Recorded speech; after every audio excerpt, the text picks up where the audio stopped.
One of the trials Dr. Prop mentioned is the HER2CLIMB-05 trial. And this is one of many exciting ongoing trials for people with advanced HER2-positive breast cancer.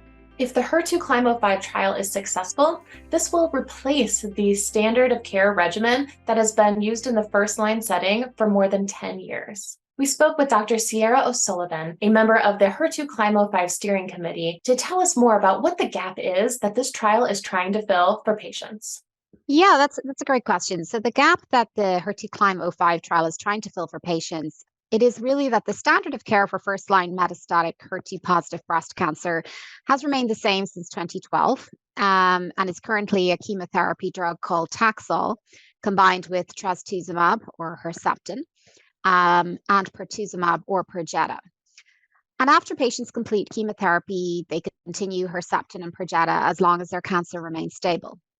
And although this is effective treatment, most patients develop progression of disease and maintenance therapy. Further, up to 50% of all patients with HER2-positive metastatic breast cancer unfortunately develop brain metastases. Therefore, more effective treatment and prevention is needed. So studying drugs which can prevent or reduce the development of brain metastases is very important in HER2-positive metastatic breast cancer. In HER2CLIMB-05, we are testing whether adding a drug called tucatinib to maintenance therapy with trastuzumab and pertuzumab can stabilize cancer for a longer period of time and improve quality of life compared with maintenance therapy alone.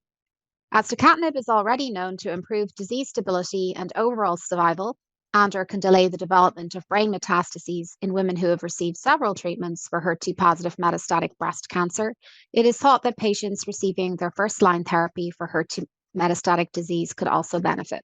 We know that brain metastasis is a major issue for people with HER2-positive breast cancer.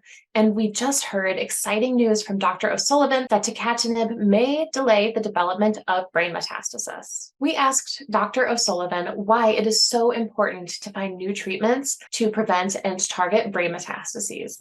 Yeah, so I think you're right. It's such an important question. I mean, I think we're doing so well in HER2-positive breast cancer with so many new agents, so many new FDA approvals. Patients are living longer.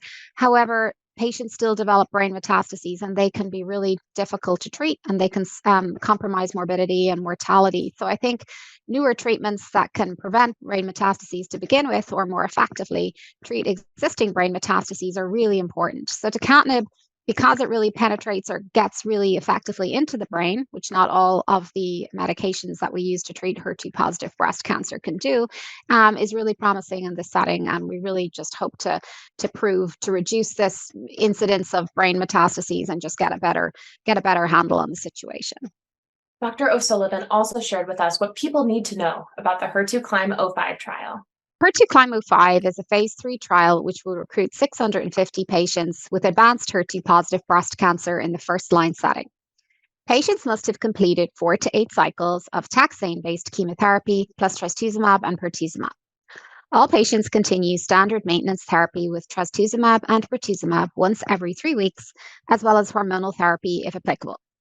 Patients will be allocated by a computer to receive either tucatinib or placebo tablets. There is a 50-50 chance of being assigned to either group. Patients take tucatinib or placebo every day, twice daily.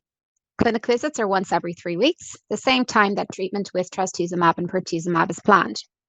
Research bloods are also collected with standard bloods at the start of cycle through to cycle 6 of treatment. MRIs and staging scans are required prior to starting on study and are repeated at regular intervals.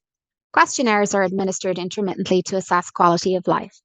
Patients can continue to receive treatment on the study until their cancer progresses.